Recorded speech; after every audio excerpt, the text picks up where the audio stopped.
আসসালামু আলাইকুম, স্বাগত জানাচ্ছি নতুন একটি গণিত ক্লাসে। আজকের ক্লাসে আমরা ময়মনসিংহ বোর্ড 2025 সালে আসা একটি প্রশ্নের সমাধান করব। এই প্রশ্নটি আমাদের ইজি ম্যাথ বই থেকে আমরা সমাধান করছি। ইজি গণিত আর কি, ইজি ম্যাথ বই থেকে আমরা সমাধান করব। তো আমরা একটু উদ্দীপকটা দেখে নিই। আমাদের উদ্দীপকে কী বলা হয়েছে, যে একটি আয়তাকার কাঠের বাক্সের বাইরের মাপ যথাক্রমে 9 সেন্টিমিটার, 7 সেন্টিমিটার এবং 5 সেন্টিমিটার এবং ভিতরের সমগ্র পৃষ্ঠের ক্ষেত্রফল দেওয়া আছে হচ্ছে 142 বর্গ সেন্টিমিটার। এবং আমাদের উদ্দীপক আরও একটি অংশ বিভক্ত, যে আবার একটি বেলুনের আয়তন বাক্সের বাইরের আয়তনের সমান। ওকে, তো প্রথমটা একটা বাক্সের কথা বলা হয়েছে, পর একটা বেলুনের কথা বলা হয়েছে। তো আমরা আমাদের এবার প্রশ্নটা দেখে নেব। আমাদের প্রথম প্রশ্নে কী চাচ্ছে, যে প্রথম প্রশ্নে বলা হচ্ছে যে ত্রিভুজের দুই বাহুর দৈর্ঘ্য একটা 5 সেন্টিমিটার, একটা 6 সেন্টিমিটার এবং এদের মধ্যবর্তী কোণ বা অন্তর্ভুক্ত কোণ হচ্ছে 45 ডিগ্রি। ত্রিভুজের ক্ষেত্রফল নির্ণয় করো। ত্রিভুজের দুইটা বাহুর দৈর্ঘ্য আর যদি মধ্যবর্তী কোণ দেওয়া থাকে, তাহলে ত্রিভুজ ক্ষেত্রফল নির্ণয়ের সূত্র হচ্ছে half into A B sine theta, half into A into B into sine theta. তো এটা যদি আমরা অ্যাপ্লাই করি তাহলে আমাদের কোশ্চেনটা হয়ে যাবে। চলো এই কোশ্চেনটা আমরা সমাধান করি। দেখো, প্রথমে আমরা দুইটা বাহুর দৈর্ঘ্য দেওয়া ছিল, একটা এ 5 সেন্টিমিটার, একটা বি 6 সেন্টিমিটার, আর এদের অন্তর্ভুক্ত কোণ থিটা হচ্ছে 45 ডিগ্রি। তাহলে ফর্মুলা কি একটু আগে বললাম তোমাদের, half into A B sine theta. তাহলে এখানে half into A B sine theta বসাই দিলাম। তো হাফটা তার হাফের জায়গায় বসবে। এর ভ্যালু হচ্ছে 5, বি এর ভ্যালু হচ্ছে 6, আর সাইন কত ডিগ্রি? 45 ডিগ্রি। তো সাইন 45 ডিগ্রির মান কিন্তু কত বলো তো? 1/√2। তো মানটা যদি শো করতাম তাহলে বেশি ভালো হতো। তো শো না করলেও সমস্যা নেই, 2 মার্কসের কোশ্চেন। তো সাইন 45 ডিগ্রির মান হচ্ছে 1/√2। তাহলে এটাকে যদি তুমি হিসাব করো, এখানে কত হচ্ছে 5 30 30, তাকে তুমি ডিভাইড করবা 2√2 দ্বারা, 2√2। ওকে, চলে আসবে 10.61, 6066 মানে 61 লেখা যাবে। ওকে, তাহলে এটাই হচ্ছে আমাদের কি বলতো, এই যে ত্রিভুজের দুইটা বাহুর দৈর্ঘ্য আর একটা কোণ দেওয়া ছিল, বাহুদ্বয়ের মধ্যবর্তী কোণ, তাহলে তার ক্ষেত্রফল নির্ণয়ের সূত্রের মধ্যে মান বসে দাও, সূত্র তোমার ক্ষেত্রফলটা চলে আসবে। ক নম্বরের আনসারটা হয়ে গেল। প্রশ্নে বলছে কাঠের বাক্সটির পুরুত্ব সমান হলে, অর্থাৎ যে কাঠ দিয়ে তৈরি করা সেই কাঠের পুরুত্ব যদি সমান হয় তাহলে কাঠের পুরুত্ব নির্ণয় করো। তাহলে আমরা আবার একটু উদ্দীপকটা এক নজর একটু দেখে নিই, যে একটি আয়তাকার কাঠের বাক্সের বাইরের মাপ যথাক্রমে 9 সেন্টিমিটার, 7 সেন্টিমিটার এবং হচ্ছে 5 সেন্টিমিটার। ওকে, ফাইন। আর ভিতরের সমগ্র পৃষ্ঠের ক্ষেত্রফল দেওয়া আছে 142। চলো এবার প্রশ্নের সমাধান করে আসি। তাহলে আমরা কাঠের বাক্সের বাইরের মাপ যথাক্রমে মাপটা দেওয়া ছিল, ভিতরের যে ক্ষেত্রফল দেওয়া ছিল সমগ্র তলে, সেটা আমরা লিখে নিলাম এবং ধরলাম যে কাঠের পুরুত্ব হচ্ছে x সেন্টিমিটার। কি ধরলাম? কাঠের পুরুত্ব x সেন্টিমিটার। আচ্ছা, দেখো, একটা বাক্স যখন আমি তৈরি করব, এটা হচ্ছে একটা আয়তাকার ঘনবস্তু হবে, যার তল থাকবে কয়টা বলো তো? 6টা। কয়টা তল? 6টা তল থাকবে। এবং 6 দিকে আমরা কাঠ দিয়ে এই বাক্সটা তৈরি করব। তো কাঠের ভেতরের মাপ একটু যদি আমি দেখাই, যে যেহেতু 6টা তল, আমি তোমাকে 4টা তল এঁকে দেখাইতে পারবো, আর 2টা তল দেখানো যাবে না, ওটার জন্য 3D চিত্র আঁকতে হবে। তাহলে আমি শুধু 4টা তল দেখাই, তোমার বুঝতে সুবিধা হবে। আর একটা উপরে নিচে কল্পনা করে নিবা। এটা একটা বাক্স। এইটা মনে করো যে চারদিকে বাক্সর কাঠ দিয়ে দিলাম, কাঠ দিয়ে বাক্সটা তৈরি হলো, এবং উপরে একটা নিচে একটা আর একটা 2টা পার্ট থাকবে, বাক্সের চারিদিকে আটকানো থাকবে। তো মনে করো যে এই দৈর্ঘ্য বরাবর এই যে কাঠ, তার পুরুত্বকে তুমি এক্স ধরলা, তাহলে এই পাশেও এক্স হবে। প্রশ্ন বলছে সব দিকে সমান পুরুত্ব, তাহলে এই অংশটাকে এক্স ধরলা, তাহলে এই অংশটাও এক্স হবে। ওকে, তাহলে দেখো, আমরা ধরলাম যে কাঠের বাক্সের ভিতরের মাপ এ, তাহলে 9 - 2x, আর বি 7 - 2x, ঠিক একই রকমের উচ্চতা সি হবে 5 - 2x। তাহলে বাক্সের ভিতরে সমগ্র পৃষ্ঠতলের ক্ষেত্রফল 2 × ab + bc + c, এটা ফর্মুলা, যে সমগ্র পৃষ্ঠের ক্ষেত্রফলের সূত্র। ওকে, তাহলে আমরা এখান থেকে একটু যদি মানটা বের করে নিই, দেখো 2 × এটা এর মান, আর এটা হচ্ছে বি এর মান। এই যে প্লাসটা, প্লাসের জায়গায় থাকবে বি এর ভ্যালু আর একটা সি এর ভ্যালু। এই প্লাসটাকে বসায় দাও, এটা এর ভ্যালু ইন্টু এটা হচ্ছে সি এর ভ্যালু, এটা হচ্ছে এর ভ্যালু। এবার 2, এবার মাল্টিপ্লাই করবো। দেখো, এই জোড়ার মধ্যে গুণের সম্পর্ক, গুণ করব। এই যে 9 × 7 63, 9 × -2x, তার 9 × 18 - 18x। একই রকম হয় -2x × 7 14x, মাইনাসে মাইনাসে প্লাস 2x আর 2x মাল্টিপ্লাই করলে হবে 4x²। তাহলে প্রথম পার্টের গুণ হচ্ছে এইটা। ঠিক একই রকমভাবে এই যে দ্বিতীয় পার্টটা গুণ করো, 7 × 5 5 × 35, 7 গুণ -2x -14x -2x × 5 -10x -2x আর -2x করলে +4x² হয়। এটা সেকেন্ড পার্টের গুণ। থার্ড পার্টেও একই রকমভাবে আমরা এটাকে গুণ করে ফেলবো। এই যে গুণ করে ফেলছি। এবার এটাকে একদম সিম্পলিফাই করব। তো যদি এটাকে আমি সিম্পলিফাই করতে চাই তাহলে কী করতে হবে, সবগুলোকে যোগ বিয়োগ গুণ ভাগ করে ফেলবো। এখানে দেখো x² পজিটিভগুলো সাজাই লিখবো। x² 4টা আর x² এখানে আছে 4টা আর এখানে আছে 4টা, মোট যোগ করলে কয়টা হলো 12টা x²। ঠিক x আছে কতগুলা, 18x -18x -14x -14x -10x -10x -18x, সবগুলোকে যোগ করলে হবে -84x।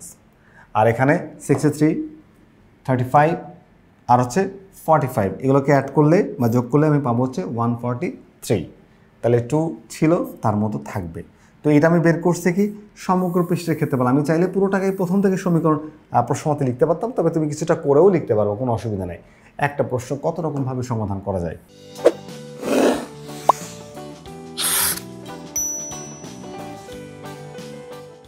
ওকে, তাহলে প্রশ্ন মতে এই ক্ষেত্রফলটা আমি মাত্র বের করছি ভিতরের সমগ্র পৃষ্ঠের ক্ষেত্রফল। ক্ষেত্রফলটা আমি মাত্র বের করছি ভিতরের সমগ্র পৃষ্ঠের ক্ষেত্রফল। তো সমগ্র পৃষ্ঠের ক্ষেত্রফল কী ছিল, 2 × এই যে অংশটা বের করছি।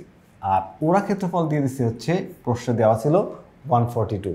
তাহলে আমার বের করা ক্ষেত্রফলটা লিখলাম হচ্ছে বাম পাশে, প্রশ্নের দেওয়া ক্ষেত্রফলটা লিখলাম হচ্ছে ডান পাশে।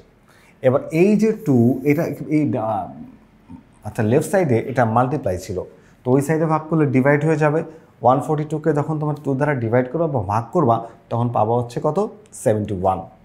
এবার এই 71কে তুমি সাইড চেঞ্জ করো, এ ছিল পজিটিভ হয়ে যাবে কি নেগেটিভ। আচ্ছা, এরপরে দেখো 143 থেকে যখন তুমি 71 মাইনাস করবা তখন থাকবে 72। এবার পুরো ইকুয়েশনটা দেখো, এই যে মাইনাস করলে পাচ্ছ কত, 72। আর এইগুলো তো এরকম আগের মতো করে বসে যাচ্ছে, এর কোনো কাজ আপাতত নেই। এখন আমরা কাজ করব, পুরো ইকুয়েশনটাকে আমরা চাইলে 2 দ্বারা এখানে 12 কমন নিতে পারি। 12 কী করলাম, কমন নিলাম। তাহলে এখানে থাকবে x², এন্ড 84কে তুমি 12 দ্বারা ডিভাইড করলে পাবা 7, আর 72কে 12 দ্বারা ভাগ করলে পাবা হচ্ছে 6। এবার এই যে 12 এদের সাথে আজকে গুণ আকারে যদি পক্ষান্তর করো ভাগ হয়ে যাবে, শূন্যকে যা দিয়ে ভাগ করো তাই শূন্য হয়ে যায়। তাই x² -7x + 6 = 0। এবার এটাকে মিডল টার্ম ব্রেকিং করবো, এই অংশটাকে ভাঙবো, -7x -7xকে ভেঙে আমরা -6x -x, এই দুটা যদি তুমি আবার অ্যাড করো তাহলে -7x হবে, এবং -6x আর 1 এর মাল্টিপ্লাই আবার 6 হবে। তাহলে আমাদের মিডল টার্মটা ঠিক আছে। এবার এই অংশের মধ্যে আমরা কমন নিব কি, নিব হচ্ছে x। তাহলে x কমন নিলে এখানে থাকবে হচ্ছে x, আর x কমন এখানে থাকবে হচ্ছে -6। এই অংশের মধ্যে কি কমন যায়, একটা -1 কমন নিলাম। তাহলে x প্লাস মাইনাসে এই প্লাস আর এই মাইনাসে হয়ে যাবে -6। দেখো x -6 আর x -6 আর একবার কমন নেওয়া যায়, কমন নিলাম। তাহলে এখানকার এই যে x বসাই দিলাম আর এইখানকার -1 বসাই দিলাম, সমান সমান কি 0। ওকে, তাহলে হয় x - x = 0 বা x = 6, অথবা x - 1 = 0, x = 1। এখন দেখো এই অ্যান্সারটা আমরা নিতে পারবো না, এই মানটা গ্রহণযোগ্য না। কেন, আমার বাক্সের দৈর্ঘ্য প্রস্থ উচ্চতার যে পরিমাণটা দেওয়া ছিল বা পরিমাপটা দেওয়া ছিল, দৈর্ঘ্য ছিল 9, প্রস্থ ছিল 7 আর উচ্চতা ছিল হচ্ছে 5। এখন দেখো এই মাপটা হচ্ছে উচ্চতার চেয়ে বেশি আসছে। এখন আমি এই সাইজের একটা বাক্স বানাবো, আমার কাঠ দিয়ে তৈরি করবো। এখন কাঠের পুরুত্ব যদি এত মোটা হয় তাহলে সেটা থেকে বাক্স বানানো সম্ভব না, জীবনে সম্ভব না।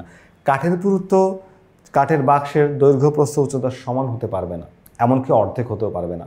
ধরো পুরুত্ব হচ্ছে দেওয়া আছে 5, তুমি নিলে 2.5, তাহলে 2.5-এর 2টা কাঠ নিলে তো 5 হয়ে যায়, তাহলে তো ভিতরে ফাঁকা থাকে না, বাক্সের মধ্যে ফাঁকা থাকতে হবে, ফাঁকা জায়গা থাকবে না, তাহলে বাক্স তৈরি হবে না।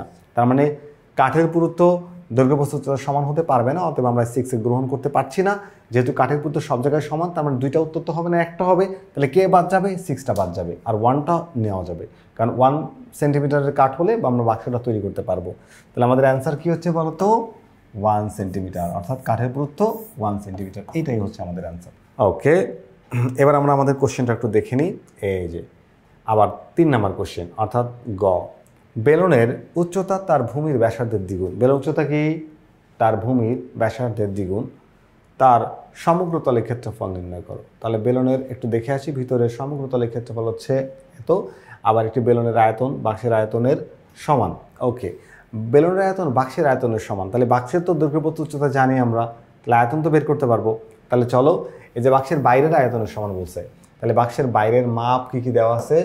একটা দেওয়া আছে 9 সেন্টিমিটার, একটা দেওয়া আছে 7 সেন্টিমিটার, আরেকটা দেওয়া আছে 5 সেন্টিমিটার। তাহলে যদি আমরা আয়তন বলি, তাহলে আয়তনে কী হবে? দৈর্ঘ্য গুণ প্রস্থ গুণ উচ্চতা, সবগুলোকে গুণ করলে আমরা পাচ্ছি 315। কত পাচ্ছি? 315। এবার দেখো, মনে করলাম যে বেলুনের উচ্চতা হচ্ছে 8 সেন্টিমিটার আর ভূমির ব্যাসার্ধকে ধরলাম হচ্ছে 8 সেন্টিমিটার। তাহলে বেলুনের আয়তন কী হবে? পাই আর স্কোয়ার এইচ। এটা বেলুনের আয়তন আমরা সূত্র দিয়ে বের করেছি। এখন প্রশ্নে আরও কী বলছে? যে বেলুনের উচ্চতা তার ভূমির ব্যাসার্ধের দ্বিগুণ হলে, বেলুনের উচ্চতা তার ভূমির ব্যাসার্ধের দ্বিগুণ প্রশ্নে বলা আছে। তাহলে ভূমির ব্যাসার্ধের দ্বিগুণ, দেখো উচ্চতা এটা আর ভূমির ব্যাসার্ধ আর তার 2 দিয়ে গুণ করলাম। তাহলে বেলুনের আয়তন এত ঘন সেন্টিমিটার, তাহলে এইটা হচ্ছে বেলুনের আয়তন কত? পাই আর স্কোয়ার এইচ। এটা কার আয়তনের সমান হবে? কাঠের বাক্সের বাইরের আয়তনের সমান হবে, সমান সমানটা লেখা যাবে। তাহলে এখানে এইচ সমান আবার কি বলতো? এই দেখো এইচ সমান 2r, সরি এইচ সমান হচ্ছে 2r, তাহলে এইচের পরিবর্তে লেখা যাবে 2r। তাহলে পাই আর স্কোয়ার আর হচ্ছে 2r, তাহলে এখানে দেখো 2 পাই আর স্কোয়ার আর গুণ করলে আর কিউব, কী হবে? আর কিউব। এবার এই যে আমাদের বের করতে হবে আর এর মান, তাহলে আর কিউবটাকে রেখে এই 2 পাইটাকে এই পাশে পাঠিয়ে দাও, দিলে আমরা হিসাব করলে পাচ্ছি কত বলতো? 50.13। এখন 50.13 আর কিউবের মান বের করছি, তাহলে আর এর মানটা বের করতে হবে না? তাহলে আর এর মানটা কী হবে বলতো? এই যে আর এর মানটা হবে আর ইকুয়ালস টু, তোমরা এই কিউবটাকে ওপাশে পাঠালে কিউবিক রুট হয়ে যায়, কিউবিক রুট 50.13। তো 50.13 এর কিউবিক রুট করো, তুমি মান পেয়ে যাবা, এই মানটা পাবা। কী পাবো বলো তো? 3.68 সেন্টিমিটার, 3.68 সেন্টিমিটার। তাহলে বেলুনের ভূমির ব্যাসার্ধ আর সমান, এই মানটা পেয়ে গেলাম। চাইছে কি বলতো? বেলুনের উচ্চতা, বেলুনের উচ্চতা ভূমির ব্যাসার্ধের দ্বিগুণ। তাহলে বেলুনের উচ্চতা ভূমির ব্যাসার্ধ যা বের করছি তাকে শুধু আমরা 2 দিয়ে গুণ করব। তাহলে এই 2 দিয়ে গুণ করে দিলাম, ভূমির ব্যাসার্ধের দ্বিগুণ। তাহলে এই যে 2 আর ভূমির ব্যাসার্ধ এই যে গুণ করলে পাচ্ছি কত? 7.36 সেন্টিমিটার, 7.36 সেন্টিমিটার। আরও চাইছে কি বলতো? চাইছে হচ্ছে বেলুনের সমগ্র তলের ক্ষেত্রফল। তো বেলুনের সমগ্র তলের ক্ষেত্রফলের সূত্র তো আমরা জানি, কি জানি? 2 পাই আর ইন্টু আর প্লাস এইচ, সূত্র 2 পাই আর ইন্টু আর প্লাস এইচ। তাহলে 2 বসাইলাম, পায়ের মান 3.1416 বসাইলাম, আর এর মান তো আমরা বের করছি ওটাকেও বসাইলাম, আর এর মান আবার বসালাম, এইচ এর মান আবার বসালাম। ব্র্যাকেটের মধ্যে এই কাজটা তুমি আগে করবা, করার পরে বাকিদের সাথে মাল্টিপ্লাই করে দিবা, দিলেই অ্যান্সার চলে আসবে কি? 255.27 বর্গ সেন্টিমিটার প্রায়। এটাই হচ্ছে আমাদের বেলুনের সমগ্র তলের ক্ষেত্রফল, এটা আমাদের বের করতে বলছিল, এটা আমাদের অ্যান্সার। ওকে, তাহলে আমরা বেলুনের সমগ্র তলের ক্ষেত্রফল বের করেছি, আমরা সমাধান করলাম ময়মনসিংহ বোর্ড 2025 সালের প্রশ্নটি। আশা করি তোমরা প্রশ্নটি বুঝতে পেরেছো। তাহলে পরবর্তী ক্লাস দেখার আমন্ত্রণ জানিয়ে ক্লাসটা এখানে শেষ করছি। আল্লাহ হাফেজ।